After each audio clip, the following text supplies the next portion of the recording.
Le premier signe fut le son de rire d'enfant, aigu, beaucoup trop de pieds frappant mes marches d'entrée en même temps. J'ouvris la porte et les vis tous, mon jeune frère, Zach, sa femme, Madison, leurs 3 enfants, et mes parents, Carla et Greg. Non invités, souriant comme s'ils étaient chez eux. Zach remonta ses lunettes de soleil et regarda autour du porche comme s'il faisait une inspection de maison. Son aîné, Noah, appuyait déjà son visage contre la fenêtre du salon. Madison se tenait sur le côté, tenant leur plus jeune, un bébé emmailloté dans une couverture jaune, et me donnant ce sourire pincé et poli qu'elle utilisait toujours quand elle faisait semblant que nous étions amis. Je ne leur avais pas donné ma nouvelle adresse, personne de la famille n'était jamais venu, jamais. Je n'avais pas besoin de demander comment ils m'avaient trouvé. Madison avait une façon d'obtenir ce qu'elle voulait.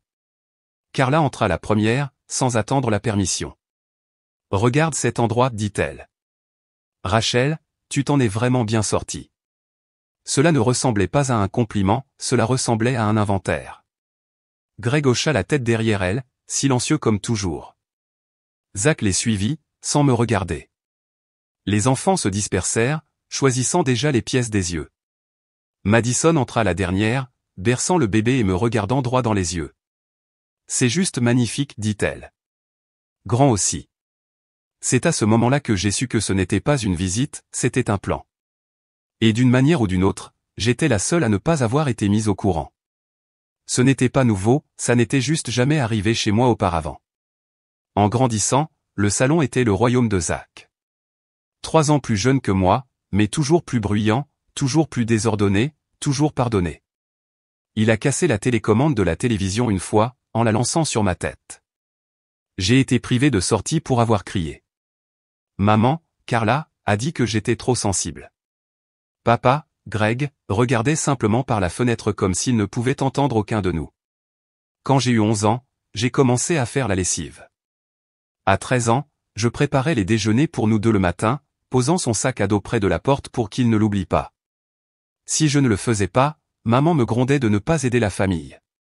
Zach a eu une Nintendo pour son anniversaire quand il a eu 8 ans, j'ai eu un gâteau du supermarché et une carte signée avec tout notre amour sans nom. C'était l'enfant prodige, et il n'essayait pas de le cacher. Carla adorait le présenter aux voisins comme notre brillant petit athlète. J'étais Rachel, elle est tranquille, elle aime les ordinateurs ou quelque chose comme ça. Quand j'ai rapporté mon premier A en calcul, personne ne l'a remarqué. Quand Zach a obtenu un C juste à la limite en biologie, nous sommes allés manger de la glace pour célébrer l'effort. À l'âge de 15 ans, Zach m'avait déjà poussé dans les escaliers une fois. On jouait, a-t-il dit. J'ai porté des manches longues pendant une semaine pour cacher l'hématome sur mon épaule. Carla m'a fait promettre de ne rien dire si grand-mère posait des questions à ce sujet pour Thanksgiving. Nous n'avons pas besoin de drame, dit-elle, pas avec l'avenir de ton frère en jeu. Après cela, j'ai cessé de demander quoi que ce soit. Pas de robe de bal, pas de transport pour aller au groupe d'études. J'ai appris à marcher à la place. La bibliothèque scolaire restait ouverte tard, et le concierge me laissait m'asseoir dans un coin jusqu'à ce que mes jambes arrêtent de me faire mal. À 17 ans, la nuit où je suis parti, je n'ai même pas fait un sac complet, juste un sweat à capuche, quelques cahiers et un chargeur. J'avais $200 dans une boîte à café et un horaire de bus que j'avais imprimé à la bibliothèque. Carla m'a dit de ne pas revenir tant que je n'avais pas une vraie direction. J'étais encore au lycée, mais la direction n'était pas le problème. Le problème était que j'avais cessé d'être utile. J'ai dormi sur les canapés d'amis pendant des mois, j'ai obtenu mon diplôme à temps. Ils ne sont pas venus, pas d'appel, pas de carte.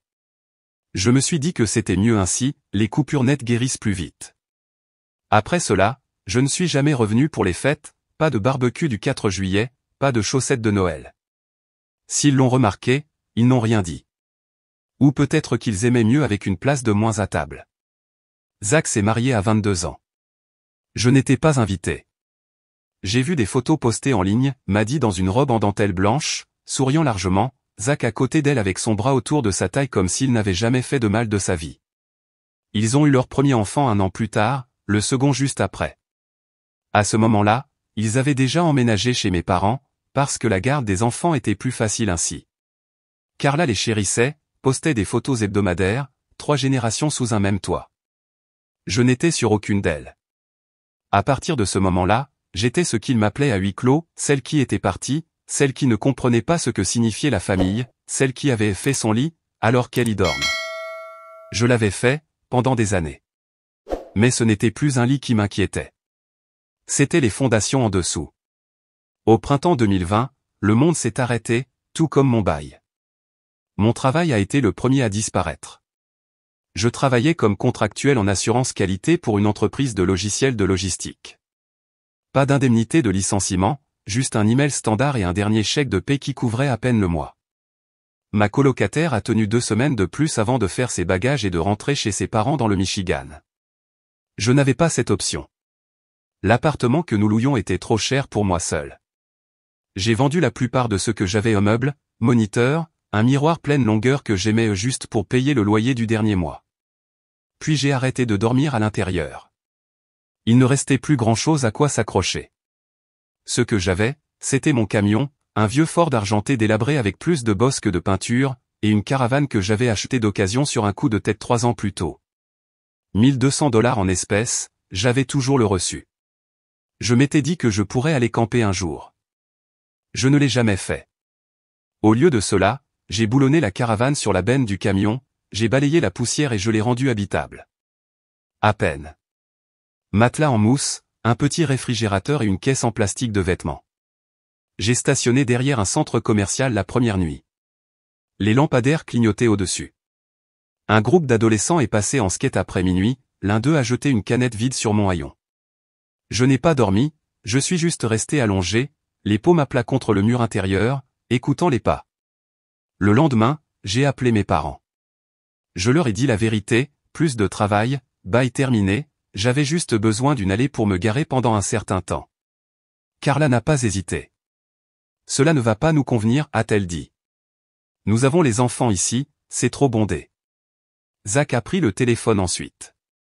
Si tu veux te garer ici, a-t-il dit, tu vas payer un loyer. Le montant qu'il a nommé était presque le double de ce qu'un terrain à proximité aurait facturé. Je n'ai pas discuté, j'ai juste raccroché. Après cela, ce furent des parkings, des supermarchés, des parcs de bureaux abandonnés, une rue latérale près de la rivière. J'ai trouvé des prises à l'arrière des laveries automatiques pour recharger mes batteries, j'ai utilisé l'énergie solaire quand je le pouvais. Je me suis douché à la salle de sport, ou si cela ne fonctionnait pas, j'ai utilisé le lavabo public dans une station-service ouverte 24h24. J'ai gardé mon courrier chez un ami. J'ai mangé de la soupe en conserve froide plus de fois que je ne voulais le compter. Une fois, en juillet, le réfrigérateur est tombé en panne pendant la nuit et a tout gâché. Quand j'ai finalement trouvé un travail dans un entrepôt dans une ville voisine, j'ai proposé de prendre les quarts de nuit. Pas de trajet, je vivais sur le parking arrière. Le propriétaire a fermé les yeux. Tu arrives à l'heure, a-t-il dit. C'est plus que la plupart.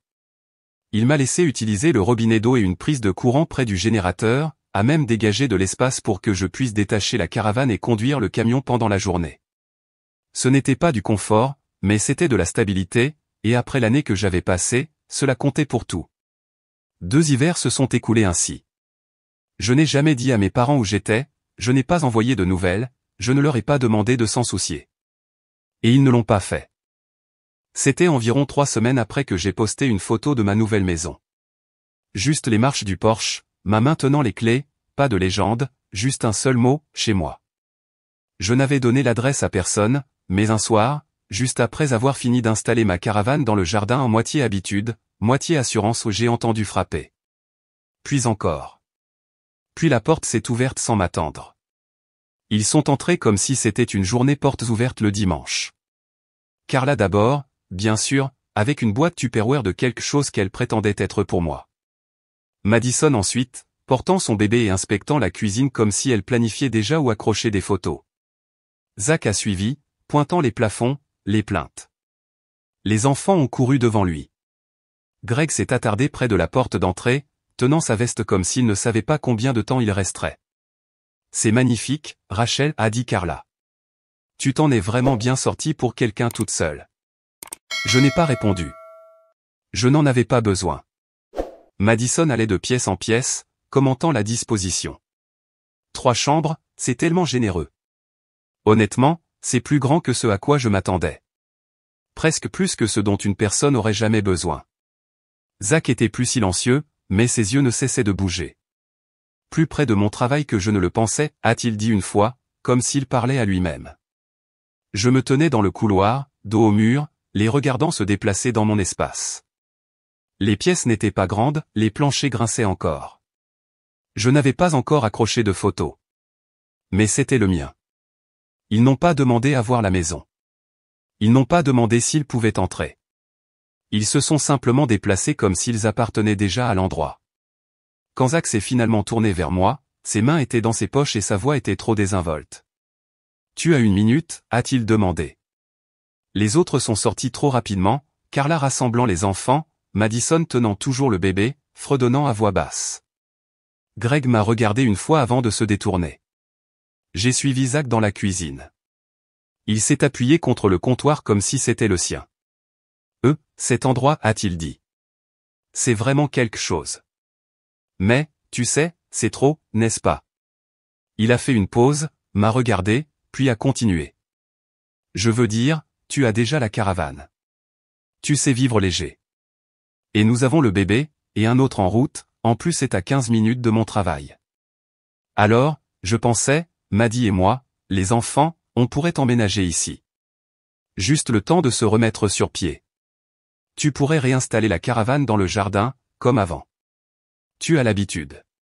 Il a souri comme si c'était fait, comme si cela avait du sens pour tout le monde sauf moi. Et toujours, je n'ai rien dit. Parce qu'au fond, j'avais toujours su qu'il viendrait. Je n'avais juste jamais pensé qu'il serait aussi audacieux. 3 jours se sont écoulés en silence après cette conversation dans la cuisine. Ils sont partis cette nuit-là avec des adieux vagues et trop de regards insistants. Je n'ai plus eu de nouvelles d'eux après cela. Puis le vendredi est arrivé. Je suis arrivé dans mon allée juste après 6 heures, plat à emporter sur le siège passager, clé en main, et j'ai vu le camion de déménagement avant de voir autre chose. Il était garé presque jusqu'au porche. La camionnette de Zach était garée à côté. La porte d'entrée était grande ouverte. Des cartons étaient empilés dans l'entrée, des jouets d'enfants par terre. J'entendais la télévision depuis la rue, un dessin animé à plein volume. Zach est sorti avec une lampe dans les mains. Il n'a pas bronché, a juste hoché la tête comme si c'était moi qui étais en retard. Madison est apparue derrière lui, tenant le bébé. Elle a souri. « Ça y est » a-t-elle dit gentiment. « Nous sommes si contents que tu nous laisses rester. » Elle s'est tournée vers le salon avant que je puisse parler. Je ne suis pas entré. Je suis retourné à mon camion, j'ai verrouillé les portes et j'ai appelé la police. Pendant que le téléphone sonnait, j'ai entrouvert la fenêtre juste assez pour respirer. C'est à ce moment-là que Madison est venue à la vitre, a tapé 2 fois avec son ongle. « Tu n'as pas à faire ça » a-t-elle dit. « Laisse juste faire. C'est mieux pour les enfants. » Puis, plus doucement, avec un hochement de tête, ta mère a dit que c'était bon. Et tu l'écoutes toujours, n'est-ce pas? L'opérateur du 911 a décroché. J'ai donné mon nom, l'adresse, je leur ai dit que ma maison était prise sans mon consentement. Quand les agents sont arrivés, Madison a essayé de les charmer. Zach est resté à l'intérieur, faisant semblant d'être occupé à monter un berceau. Je leur ai expliqué ce qui s'était passé, j'ai montré mon permis de conduire, l'acte de propriété, j'ai même montré la serrure d'entrée cassée, son cylindre foré et la vieille poignée en laiton jetée sur le porche comme des ordures. La perceuse qu'ils avaient utilisée était toujours là, branchée à une rallonge. Les agents ont frappé. Zach a ouvert la porte, tenant une pile de papier. « Un bail » a-t-il dit. « Nous avons un bail. » Je l'ai pris. Mon nom y était, ma signature aussi. Sauf que ce n'était pas la mienne. Je l'ai tenu à côté de ma carte d'identité, j'ai laissé l'agent voir comment les deux ne correspondaient pas, les boucles, l'inclinaison, même l'orthographe erronée de mon deuxième prénom. J'ai regardé Zach. C'est une fraude. Sa bouche s'est ouverte, puis s'est refermée. Derrière lui, la voix de Maddy s'est élevée, essayant de dire quelque chose à propos de le faire pour les enfants, pour l'avenir, pour la famille. L'agent leur a demandé à tous les deux de sortir. C'est à ce moment-là que mes parents sont arrivés. Carla toute raide, Greg juste derrière elle, les mains enfoncées dans ses poches. Elle s'est dirigée droit vers la police et a dit, avec une clarté parfaite, « Ma fille a accepté cela. » Je ne me suis pas tourné vers elle. J'ai juste tendu le faux bail à l'agent et j'ai dit, assez fort pour que tous l'entendent, ce n'est pas seulement un mensonge. C'est un crime. Et si une seule personne de plus entre dans cette maison comme si elle lui appartenait, je porterai plainte. Madison a cédé la première. Elle a déchiré le bail en 2, puis en 4, puis en lambeaux, les a jetés comme des confettis sur le porche. Le vent en a emporté dans le jardin. L'un des agents lui a dit de les ramasser. Zach n'a rien dit. Carla n'a pas pleuré cette fois. Elle m'a juste regardé, la mâchoire serrée. « Tu es cruel » a-t-elle dit. Je l'ai regardé en retour, d'un regard stable. Non. Je suis clair. Les agents leur ont demandé à tous de quitter la propriété immédiatement. Et pour une fois, ils l'ont fait. Silencieusement, sans plus de supplications. Mais je savais que ce n'était pas la fin. Les gens comme eux ne partent jamais en fermant la porte. Ils la laissent légèrement entr'ouverte, attendant de revenir. La veille de Noël est arrivée avec une pluie verglaçante et l'odeur de cannelle de la tarte de ma tante. J'avais invité 10 personnes. La moitié étaient des cousins que je n'avais pas vus depuis des années, les autres mon oncle, sa femme, 2 vieux amis d'université venus d'un autre état. Certains ont conduit 3 heures juste pour être là. Ils ont apporté des chaises pliantes, de la nourriture faite maison et de la musique sur des CD rayés. L'un d'eux, mon oncle, Dawn, avait même gravé un album de Noël de Ray Charles. Il a dit, pas de fête qui se respecte sans ça. Nous avons ri plus que je ne m'y attendais. Personne n'a posé de questions sur mes parents. Personne n'a mentionné Zach. Ils avaient tous lu la publication des mois plus tôt, avant que je ne verrouille mon profil, et aucun d'entre eux ne l'avait remise en question. Vers 20 heures, la porte s'est ouverte. Je ne les avais pas invités. Je ne leur avais même pas donné l'heure. Mais ils étaient là. Carla d'abord, tenant un plateau de biscuits achetés en magasin comme si cela faisait une différence. Greg derrière elle, raide et silencieux. Zach est entré les mains levées, comme s'il venait en paix. Madison a suivi, pas de bébé cette fois, juste du maquillage, du parfum, et cette moue permanente. Ils ont tous dit joyeux Noël, comme si c'était toujours à eux de le dire. La musique s'est arrêtée. Les chaises ont craqué. Ma cousine Lorraine s'est levée lentement, les bras croisés. L'oncle Dawn m'a regardé, attendant. Je n'ai rien dit. Puis il s'est tourné vers Carla. Vous n'étiez pas invité, a-t-il dit. Carla a souri. Nous sommes venus faire amende honorable. Dawn n'a pas bougé. Non. Vous êtes venus pour être vus. C'est différent. La pièce est restée immobile. Madison a essayé d'expliquer à propos des enfants, de l'espace, de ne pas vouloir causer d'ennui. Sa voix montait à chaque mot jusqu'à ce qu'elle se parle à elle-même. Puis sont venues les larmes. Elle s'est effondrée sur l'une des chaises, les mains couvrant son visage, pleurant assez fort pour que le bébé l'entende depuis un autre code postal. Elle n'arrêtait pas de dire à quel point c'était injuste qu'une femme avec 4 enfants doive vivre dans une maison bondée pendant que quelqu'un qui n'en avait aucun obtenait tout ça. Je suis resté debout, les bras le long du corps. Madison a levé les yeux, le visage strié de larmes et tremblant. Tu n'as même pas de famille, Rachel? Et nous oui. Derrière elle, Zach fixait le tapis. Carla semblait prête à la défendre, mais ma tante l'a devancée. Vous aviez une famille, a-t-elle dit à Carla, sèchement. Vous aviez 2 enfants, mais vous en avez fait disparaître une. Carla a cligné des yeux. Vous l'avez effacée, a continué ma tante. Quand elle avait besoin de vous, vous avez ri. Et maintenant qu'elle n'en a plus, vous venez avec des biscuits. Personne n'a répondu. Zach a changé de poids, a essayé de parler, mais Dawn l'a coupé. Vous avez essayé de lui voler sa maison, a-t-il dit. Ce n'est pas un malentendu. C'est un vol. La dernière voix est venue du couloir. Ma grand-mère, alors. Petite, à peine entendue de toute la soirée, a dit doucement, j'ai vu le bail. J'ai vu la serrure cassée. Et j'ai vu les photos des années où vous l'avez laissé de côté. Elle m'a regardé alors. Tu ne leur dois pas le pardon. J'ai hoché la tête une fois. C'était tout. Pas de cris, pas de déchaînement, juste un silence si épais qu'il a avalé la pièce. Carla a reculé la première. Elle a laissé les biscuits sur le comptoir. Madison s'est essuyé le visage et a suivi. Zach n'a pas levé les yeux une seule fois. Greg s'est attardé. Il a ouvert la porte le dernier. Joyeux Noël, a-t-il dit. Mais ça n'avait pas l'air sincère. Nous n'avons pas répondu. Ils n'ont plus essayé de rentrer après cela. La porte s'est fermée. La musique a repris, douce, hésitante au début, comme si la pièce devait se souvenir comment être à nouveau chaleureuse. Quelqu'un a remis Ray Charles. Les lumières ont vacillé lorsque le chauffage s'est mis en marche. Personne n'a mentionné ce qui venait de se passer. Nous avons passé les assiettes, replié les serviettes. Mon amie Sarah a servi du vin à table, comme si nous n'avions pas juste vu une famille se désagréger. Plus tard, je suis sorti avec une couverture autour des épaules. Le jardin était calme. Quelques invités avaient commencé à s'installer dans des sacs de couchage dans la caravane, curieux de voir comment j'avais vécu. Un cousin a dit que ça lui rappelait son enfance. Il le disait gentiment. Je suis resté sur le porche un moment, laissant le froid frapper mon visage. Ils étaient entrés chez moi avec des sourires, comme s'ils n'avaient pas essayé de l'apprendre. Ils sont partis avec des biscuits et des crises de larmes, et pas un seul d'entre eux ne s'est excusé. Peut-être qu'ils ne le feraient jamais. C'était ça, avec les gens comme eux. Ils ne croyaient pas aux conséquences, seulement aux désagréments. Et se faire dire non était toujours le pire. À l'intérieur, quelqu'un a ri. J'ai entendu le bruit des fourchettes sur les assiettes, des enfants qui prenaient des deuxièmes parts de dessert en douce.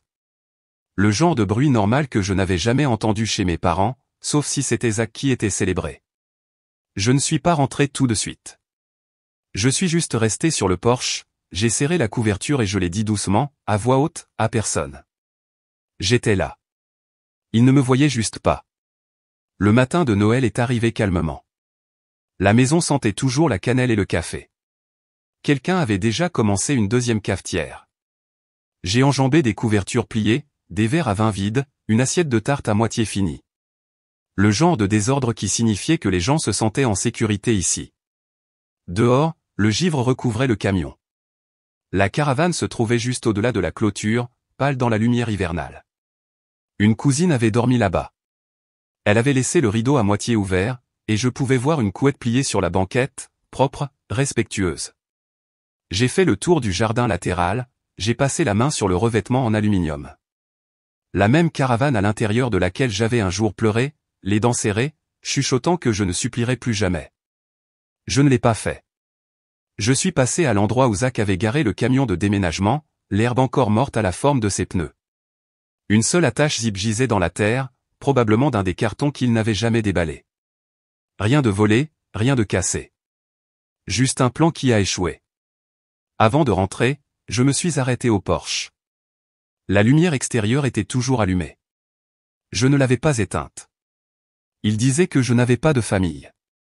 Mais la nuit dernière, 10 personnes sont restées chez moi, ont partagé de la nourriture, ont lavé la vaisselle, ont raconté de vieilles histoires. Personne n'a pleuré dans le couloir. Personne n'a rien jeté. Personne ne m'a demandé de partir. Je me suis tenu à la porte, puis j'ai tendu la main et j'ai éteint la lumière du porche. Plus besoin de la laisser allumer pour qui que ce soit.